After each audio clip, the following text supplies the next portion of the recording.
Hi friends, എല്ലാവർക്കും പൊടീസ് വേൾഡിലേക്ക് സ്വാഗതം. ഇന്ന് ഞാൻ വന്നിട്ടുള്ളത് നല്ലൊരു അടിപൊളി 4 മണി പലഹാരത്തിൻ്റെ റെസിപ്പി ആയിട്ടാണ് കേട്ടോ. നേന്ത്രപ്പഴം വെച്ചിട്ടാണ് നമ്മൾ ഈ ഒരു പലഹാരം തയ്യാറാക്കി എടുക്കാൻ വേണ്ടി പോകുന്നത്. നന്നായിട്ട് പഴുത്ത നേന്ത്രപ്പഴമാണ് കേട്ടോ ഉപയോഗിച്ചിട്ടുള്ളത്. അപ്പോൾ വീഡിയോ കണ്ടുകൊണ്ടിരിക്കുമ്പം ഇഷ്ടമാണെന്നുണ്ടെങ്കിൽ മറക്കാതെ ഒന്ന് ലൈക്കും കൂടി ചെയ്തേക്കണേ. അപ്പോൾ നമുക്കിതെങ്ങനെ തയ്യാറാക്കുന്നതെന്ന് ഒന്ന് നോക്കിയിട്ട് വരാം. പലഹാരം തയ്യാറാക്കി എടുക്കുന്നതിനായിട്ട് ഞാനിവിടെ ഈ ഒരു വലിപ്പത്തിലുള്ള 2 നേന്ത്രപ്പഴമാണ് കേട്ടോ എടുത്തിട്ടുള്ളത്. നന്നായിട്ട് പഴുത്ത നേന്ത്രപ്പഴം തന്നെ എടുക്കാൻ വേണ്ടിയിട്ട് നോക്കണേ.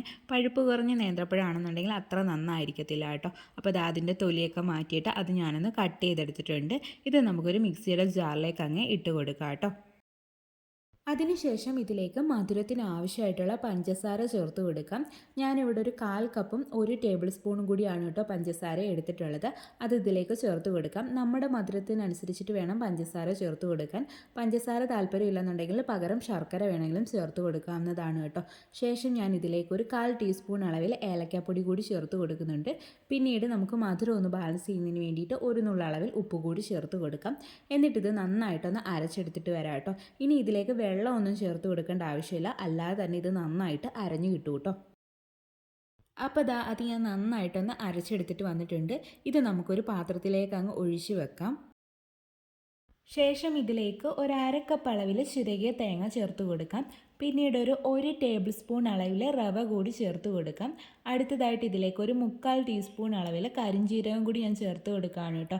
ഇതിന് പകരമായിട്ട് എള്ള് വേണമെങ്കിൽ ചേർത്ത് കൊടുക്കാം. അതുപോലെ തന്നെ ചെറിയ ജീരകം ഉണ്ടെങ്കിൽ അത് വേണമെങ്കിൽ, അതിൻ്റെ ആ ഒരു ടേസ്റ്റ് ഇഷ്ടമാണെന്നുണ്ടെങ്കിൽ അത് വേണമെങ്കിലും ചേർത്ത് കൊടുക്കാവുന്നതാണ് കേട്ടോ. അടുത്തതായിട്ട് ഇതിലേക്ക് ഒരു 1/4 ടീസ്പൂൺ അളവിൽ ബേക്കിംഗ് സോഡ കൂടി ചേർത്ത് കൊടുക്കാം. എന്നിട്ടിത് നന്നായിട്ടൊന്ന് മിക്സ് ചെയ്തിട്ട് എടുക്കാം കേട്ടോ.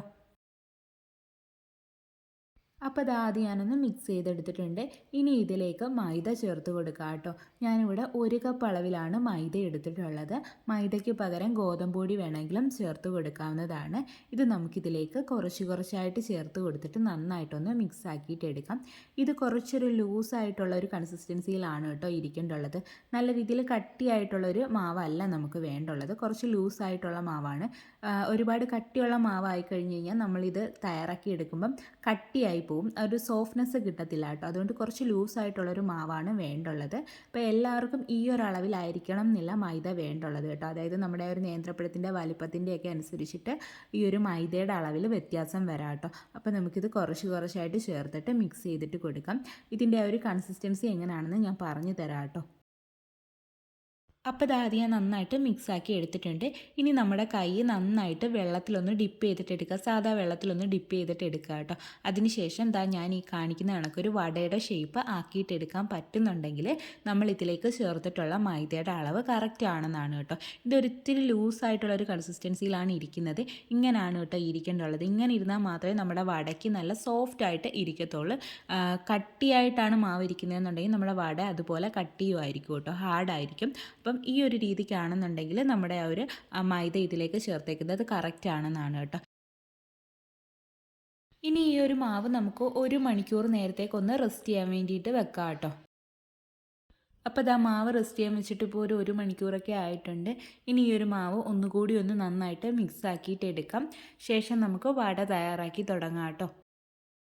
അതിനായിട്ട് ഞാനിവിടെ ഒരു ഫ്രൈയിങ് പാനിൽ കുറച്ച് ഓയിൽ ചൂടാക്കാൻ വേണ്ടിയിട്ട് വെച്ചിട്ടുണ്ടായിരുന്നു. ഞാനിവിടെ സൺഫ്ലവർ ഓയിലാണ് കേട്ടോ എടുത്തിട്ടുള്ളത്. അപ്പോൾ ഓയിലൊക്കെ നന്നായിട്ട് ചൂടായിട്ട് വന്നിട്ടുണ്ട്. ഈ ഒരു സമയത്ത് നമുക്കിതിലേക്ക് വട ഇട്ട് കൊടുക്കാം കേട്ടോ. ഞാൻ നേരത്തെ റെഡിയാക്കി എടുത്ത കണക്കാണ് ഷേപ്പ് ചെയ്തിട്ട് എടുക്കേണ്ടുള്ളത് കേട്ടോ. കൈ നന്നായിട്ട് വെള്ളത്തിൽ ഡിപ്പ് ചെയ്തതിന് ശേഷം മാത്രമേ ആ ഒരു മാവിൽ നമ്മൾ പിടിക്കാൻ പാടുള്ളൂ. അല്ലാന്നുണ്ടെങ്കിൽ ആ മാവൊക്കെ നമ്മുടെ കയ്യിൽ ഒട്ടിപ്പിടിക്കാൻ ചാൻസ് ഉണ്ട്. പഴമൊക്കെ ആയതുകൊണ്ടും കുറച്ച് ലൂസ് കൺസിസ്റ്റൻസി ആയതുകൊണ്ടും അങ്ങനെ ഒട്ടിപ്പിടിച്ചിരിക്കും. അപ്പോൾ ഈ ഒരു വെള്ളം നനച്ചിട്ട് നമ്മൾ ഈ ഒരു ഷേപ്പ് റെഡിയാക്കി എടുക്കുകയാണെന്നുണ്ടെങ്കിൽ നമുക്ക് ഈസി ആയിട്ട് ചെയ്തിട്ട് എടുക്കാൻ വേണ്ടിയിട്ട് പറ്റും കേട്ടോ. അപ്പോൾ ഞാനിവിടെ ഒരു 3 എണ്ണം മാത്രമേ ഇട്ട് കൊടുക്കുന്നുള്ളൂ കേട്ടോ. അതിനുശേഷം നമുക്ക് ഒരു മീഡിയം ഫ്ലെയിമിൽ വെച്ചിട്ട് ഇതങ്ങ് കുക്ക് ചെയ്തിട്ട് എടുക്കാം. അപ്പോൾ നമ്മുടെ നേന്ത്രപ്പഴം വടയുടെ ഒരു വശം ഒന്ന് കുക്കായി വന്നിട്ടുണ്ട് കേട്ടോ. കളറൊക്കെ ചേഞ്ച് ആയി വന്നിട്ടുണ്ട്. ഇതൊന്ന് വീർത്തും കൂടി വന്നിട്ടുണ്ട് കേട്ടോ. അപ്പോൾ നമുക്കിതൊന്ന് തിരിച്ചിട്ട് കൊടുക്കാം. എന്നിട്ട് അപ്പുറത്തെ വശവും ഇതുപോലെ തന്നെ ഒന്ന് കുക്ക് ചെയ്തിട്ട് എടുക്കാം കേട്ടോ. അപ്പോൾ നമ്മുടെ നേന്ത്രപ്പഴം വട എല്ലാതും റെഡി ആയിട്ട് വന്നിട്ടുണ്ട്. നല്ല രീതിയിൽ കളറൊക്കെ ചേഞ്ച് ആയി വന്നിട്ടുണ്ട് കേട്ടോ. ഈ ഒരു സമയത്ത് നമുക്കിതങ്ങ് കോരി മാറ്റാം. എന്നിട്ട് ബാക്കിയുള്ളതും ഇതുപോലെ തന്നെ ഒന്ന് റെഡിയാക്കിയിട്ട് എടുക്കാം കേട്ടോ. അപ്പോൾ ഇതാ നമ്മുടെ നേന്ത്രപ്പഴം വട എല്ലാതും ഇവിടെ റെഡി ആയിട്ട് കിട്ടിയിട്ടുണ്ട്.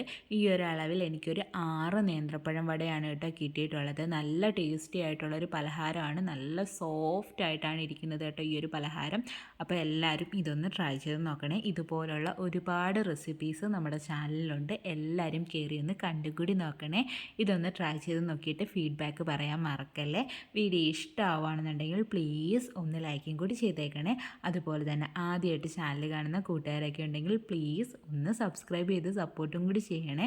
അപ്പോൾ അത് ആദ്യം ഞാനൊന്ന് മുറിച്ചിട്ട് കാണിക്കുന്നുണ്ട്. നല്ല സോഫ്റ്റ് ആയിട്ടിരിക്കുകയാണ്, നല്ല ടേസ്റ്റുമാണ് കേട്ടോ, കറക്റ്റ് മധുരമൊക്കെയാണ്. അപ്പോൾ എല്ലാവരും ട്രൈ ചെയ്ത് നോക്കുക.